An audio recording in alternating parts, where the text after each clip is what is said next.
Without going into the complicated details, mistake is simply a ghalti, that is an error, and a misrepresentation is simply a ghalat bayani, that is stating something which is not true, or in other words, making a false statement. Let's consider a very simple and straightforward example. Let's say that A says to B that even though his car is used, however, it's still in a pretty good condition, and relying on A's statement that the car is indeed in a good condition, B goes ahead and buys the car from A. Now, in this situation, there is clearly a misrepresentation because A made a statement believing it to be true. However, if only A had taken certain steps to verify the truth of his statement, then he would probably have found out that the car was not really in a good condition. अब देखें, इसमें important बात जो की point है notice करने का वो ये है कि A ने B से जो बात कही वो गलती से नहीं कही है. A did not mistakenly say this to B that the car is in a good condition. Why? Because A से कोई गलती नहीं हुई है. He was genuinely under the impression that the car is in a good condition. Mistake यानी कि गलती इस सिचुएशन में होती है कि एक बंदे को दूसरे बंदे से एक बात कहनी थी लेकिन उसने गलती से कोई और बात कह दी, यानी कि उसकी इंटेंशन A कहने की थी बट उसने गलती से B कह दिया. मिसरिप्रेजेंटेशन में ऐसा नहीं होता कि आपने A कहने के बजाय B कह दिया या फिर 6 कहने के बजाय 60 कह दिया. मिसरिप्रेजेंटेशन में जो आप कह रहे होते हैं आपको वही कहना होता है. मसला सिर्फ ये होता है कि जो बात आप कह रहे हैं वो सच नहीं होती है, इवन दो आपको वो सच लग रही होती है. अब सबसे पहला पॉइंट आप नोट करें कि मिसरिप्रेजेंटेशन में जो गलत बयानी हो रही है, यानी कि जो मिस स्टेटमेंट की हम बात कर रहे हैं, वो किसकी तरफ से हो रही है? Obviously the person who is making the offer. तो याद रखें कि मिसरिप्रेजेंटेशन में ऑब्वियसली आपका फोकस होना चाहिए उस पर्सन पे जो ऑफ़र प्रेजेंट कर रहा है, क्योंकि मिसरिप्रेजेंटेशन प्रूव करने के लिए एक एसेंशियल क्राइटेरिया ये होता है कि आपको ये शो करना होता है कि उस ही स्टेटमेंट पर रिलाई करके दूसरी पार्टी ने ऑफ़र को एक्सेप्ट किया था, जिसको कि लीगल टर्म्स में हम कहते हैं इंड्यूसमेंट. तो यानी कि मिसरिप्रेजेंटेशन में एक की एलिमेंट ये है कि you have to make sure that the other party actually relied on that statement when accepting the other person's offer. So if there is no inducement, that is the other party has not been induced to enter into the contract on the basis of that representation, then it is not going to be a misrepresentation at all. ये inducement वाली requirement इतनी important है कि अगर फ़र्ज़ करें हम अपनी उसी एग्ज़ाम्पल को थोड़ा सा एक्सटेंड कर लेते हैं. सो लेट्स से कि A किसी तरह से ये प्रूव कर देता है कि B ने जो यूज्ड गाड़ी ख़रीदने की ऑफ़र एक्सेप्ट की थी वो इस स्टेटमेंट पर रिलाई करके इस स्टेटमेंट से इंड्यूस होकर नहीं की थी कि the car is in a pretty good condition. And prove करने के बहुत सारे तरीके होते हैं. We are not going into the details of that in this lecture. Let's presume for example कि A बाद में ये प्रूव कर देता है कि B को फॉर इंस्टेंस इंग्लिश नहीं समझ आती, अंग्रेज़ी आती ही नहीं है. तो A ने जब ये स्टेटमेंट इंग्लिश में कही थी तो उस वक्त B को वैसे ही समझ नहीं आया था, उसने वैसे ही हाँ में हाँ मिला दी थी, लेकिन एक्चुअली उसको प्रिटी गुड कंडीशन का मतलब ही नहीं पता था. तो इस सिचुएशन में लेट्स से कि A सक्सेसफुली प्रूव कर देता है कि इवन दो उसने गलत बयानी की थी लेकिन B ने गाड़ी ख़रीदने की यानी यूज्ड कार ख़रीदने की जो ऑफ़र एक्सेप्ट की है वो इस स्टेटमेंट की बेसिस पे नहीं की है, वैसे ही कर ली थी. यानी कि अगर उसने ये स्टेटमेंट ना भी कही होती तो भी B would have gone ahead and accepted the offer. So in this situation, the requirement of inducement is clearly not established. Now let's talk about mistake.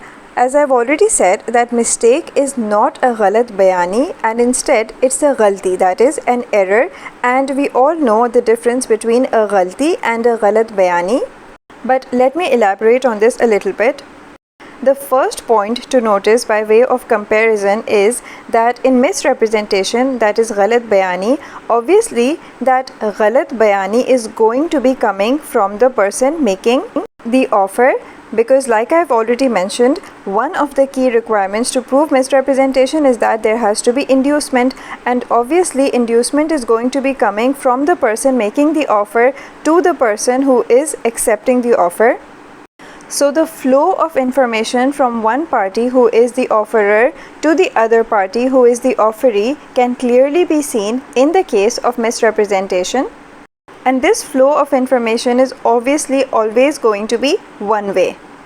But when we talk about mistake, तो mistake में गलती तो किसी भी party से हो सकती है. The गलती, that is the mistake, can be made by the offerer or by the offeree, or it can be made by both of the parties, which is basically a mutual mistake or a common mistake, and also known as a bilateral mistake, that is two-way. So mistake, that is an error or a ghalti, can be made by either just one party or it can be made by both of the parties depending on the situation. So one example of a unilateral mistake, that is a mistake that is made by just one of the parties, is simply where, let's say that A is selling a painting to B and B is under the impression that the painting is an original painting by some very famous artist, and therefore B decides that he is willing to pay the amount that A is asking for, which is, let's say, £100,000.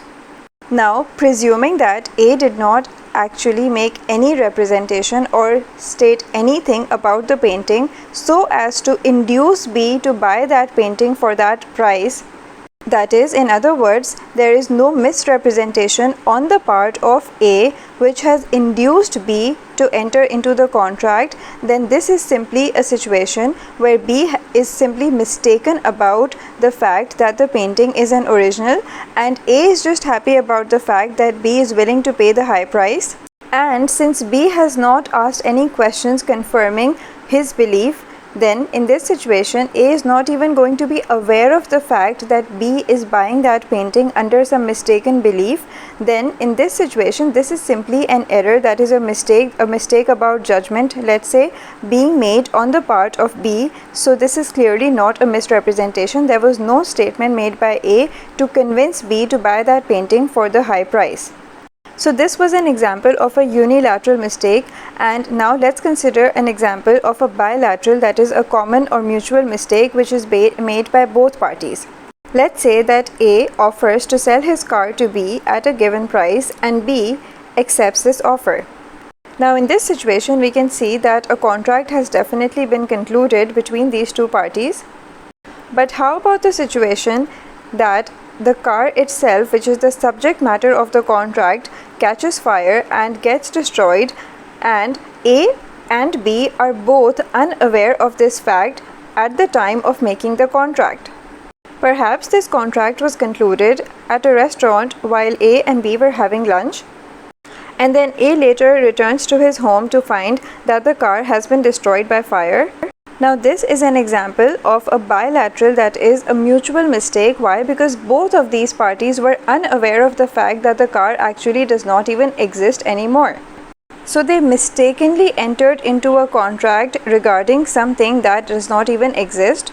So now you can see for yourself that in this situation there is obviously no misrepresentation of any sort. A never said to B that the car is in a pretty good condition, that is, A has not made any statement to B in order to induce B to enter into the contract. So there is no ghalat bayani on the part of A, and instead there is simply a mistake about the fact that A thought that the car still exists while it did not, and B also obviously thought the same, since this is an example of a mutual mistake. So hopefully the difference between misrepresentation and mistake is clear to you. If you notice, the key difference between these two is that in misrepresentation there's going to be a claim, that is some sort of a statement being made by the offerer so that the other party is induced into entering the contract, and it is irrelevant that the party making this statement did not really know the truth of the statement. The point is that this party did not take the required efforts in order to verify the truth of the statement, which makes that statement a misrepresentation. So there is this element of fault in misrepresentation which is absent in the case of mistake. So the key question to ask yourself when considering a situation of misrepresentation is to ask yourself whether or not the person making the statement, that is the person who is making the claim, can take a minimum amount of effort in order to verify their claims. Because even though in misrepresentation the statement of fact has been made without an intention to deceive, because if the statement is made with an intention to deceive the other party, then obviously it's going to be a case of fraud. And I discussed fraud and its comparison with misrepresentation in another lecture, but in this lecture I want to conclude by emphasizing the fact that misrepresentation is not the same as fraud or deception.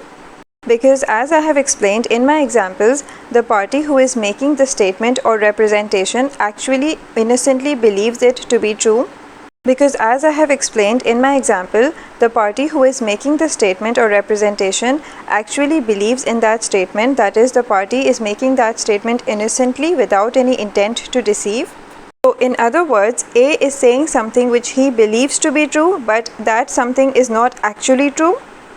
And the reason that A's statement of facts becomes a misstatement, that is, A's representation about something becomes a misrepresentation, is simply because another party who is also innocent has been induced into entering the contract with A on the basis of that representation or statement.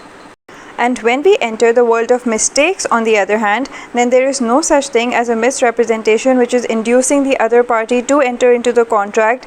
Instead, mistake is simply where either one of the parties is mistaken about something or both of the parties are mistaken about something. So mistake is simply an error or a गलती. And mistake यानी कि गलती करते वक्त आप misrepresentation वाली situation की तरह ये नहीं कर सकते कि आप कोई क्लेम दे रहे हैं जिसको कि आप ख़ुद पहले वेरीफाई करके इनफैक्ट कंफर्म कर लें कि वो क्लेम, वो रिप्रेजेंटेशन वाकई सच है या नहीं. And mistake usually refers more to your state of mind, that is, you were thinking of one thing, the other party was thinking of another thing, you were referring to one thing and the other party thought that you were referring to something else. And of course, since in the world of mistakes, we're not talking about making fancy claims that amount to misrepresentation, so there is obviously no element of inducement either. If you are still confused, then just consider the example that I have already given earlier in this lecture regarding mistake and ask yourself, could A possibly have done anything on his part in order to make sure that the car actually still exists? Why? Because A is obviously under the mistaken belief that the car does indeed actually exist, and he was unaware of the fact that in his absence the car has caught fire. Could A possibly have done anything on his part to ensure that the contract will go ahead as promised? Well, obviously not. Which is why this is a mistake and not a misrepresentation.